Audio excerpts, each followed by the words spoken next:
हर हर महादेव। तो जैसा कि आज ललही छठ है, तो हम लोग आज ललही छठ का व्रत है, तो आप सबको बताएंगे कि आज कैसे कैसे ललही छठ का पूजा होता है। ये वाला जो व्रत है ना, बच्चों के लिए किया जाता है, लड़कों के लिए। और मैं पूरी तैयारी की हुई हूँ। आज पूजा जब करेंगे तो उसमें कहानी भी सुनाया जाता है, क्या क्या चीज़ खाया जाता है, क्या प्रसाद चढ़ता है, सब मैं आपको दिखाएंगे। तो आप सब मेरे इस ब्लॉग में बने रहिएगा और कमेंट करके बताइएगा कैसा है। तो हर हर महादेव। अब हम लोग का पूजा स्टार्ट हो गया है। तो पूजा में सामान क्या क्या है मैं आपको बता रही हूँ।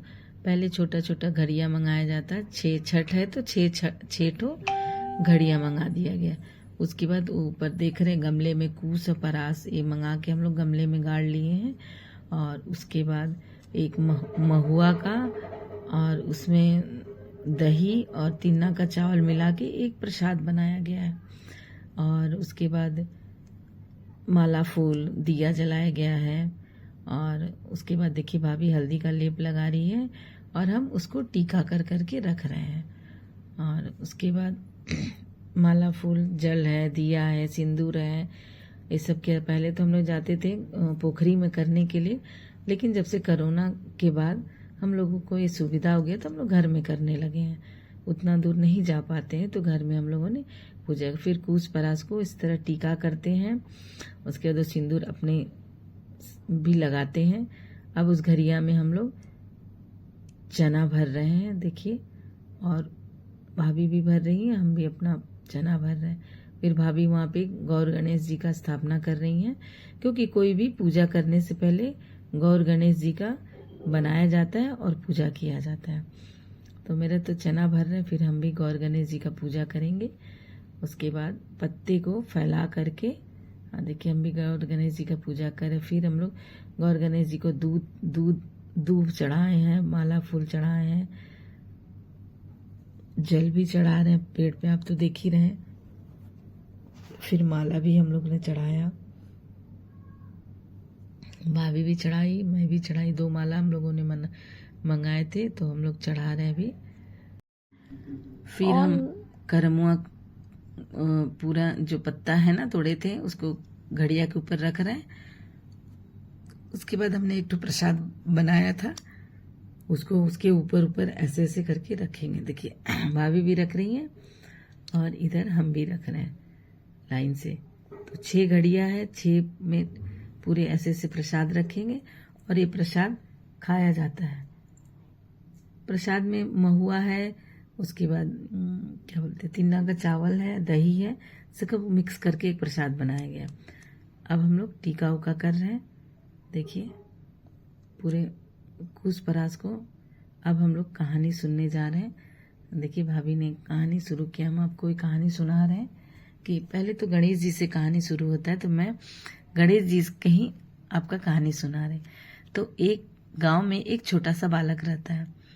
वो ना 1 चम्मच दूध लेकर के सारे गांव के लोगों के पास जाता है, कहता है प्लीज मेरे को इसका खीर बना दो। तो सारे लोग सोचते इतना छोटा बच्चा 1 चम्मच दूध में क्या खीर बनेगा, सब लोग उसको भगा देते हैं। तो इसी तरह वो जाते जाते एक बूढ़ी माता रहती है, तो वो अपने घर में काम उम करते रहती है। तो वो जाता है तो कहता है मैया इसका एक दूध है, इसका खीर बना दो। तो माँ कहती है कि अरे इतना छोटा में कैसे खीर बनेगा, तो बोलते नहीं बना दो। तो कहती अच्छा ठीक है लाओ बाबू हम बना देंगे। तो ना पहले छोटा बर्तन में उस दूध को डालती है, तो कहता है नहीं बड़ा, बहुत बड़ा चढ़ाओ। तो बोला 1 चम्मच में कैसे हम इतना बड़ा चढ़ाओ, बोलता नहीं आप बड़ा चढ़ाओ।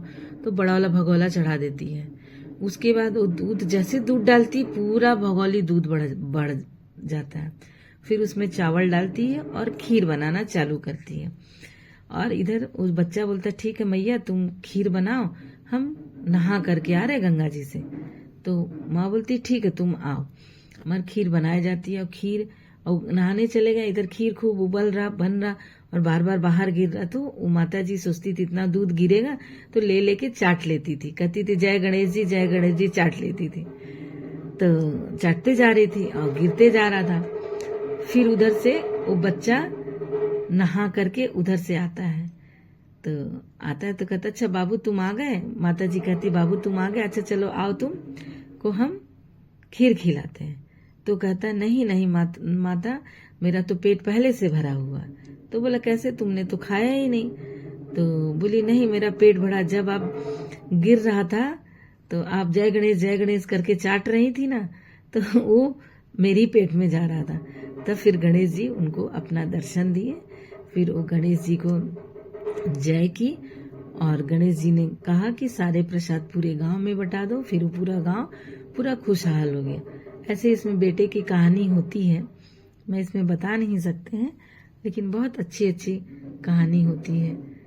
तो उसके बाद एक कहानी होने के बाद फिर हम लोग इसमें बिना जोते हुए अन्न का मतलब फलाहार करते हैं। जैसे करमुआ का साग हो गया, तिन्ने का चावल, भैंस का दही और भैंस का ही घी इसमें चलता है।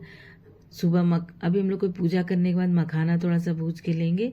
आज के दिन चीनी नहीं खाना चाहिए, क्योंकि गन्ने का रस बिना खेत जोता हुआ ही गन्ने का होता है, उसी से चीनी बनता है, तो भी नहीं खाना है।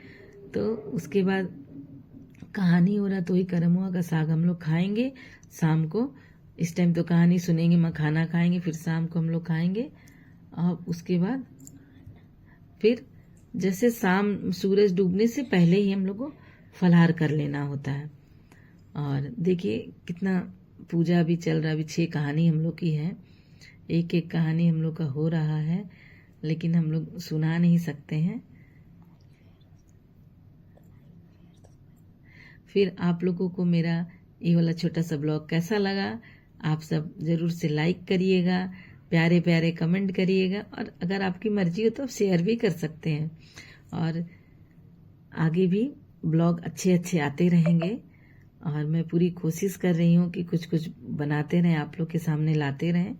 तो आप सब देखिए हमारा ये ब्लॉग कैसा लगा ललई छठ का, और अच्छे अच्छे कमेंट करिएगा। फिर आप सब मेरा आगे ब्लॉग का इंतज़ार करिएगा। मैं फिर बहुत जल्द आपके लिए अच्छे अच्छे ब्लॉग लाएंगे, और आप सब उसको देखिएगा, प्यारे प्यारे से कमेंट करिएगा। थैंक यू, सबको बहुत बहुत धन्यवाद, और बाय बाय। फिर मिलते हैं अगले ब्लॉग में।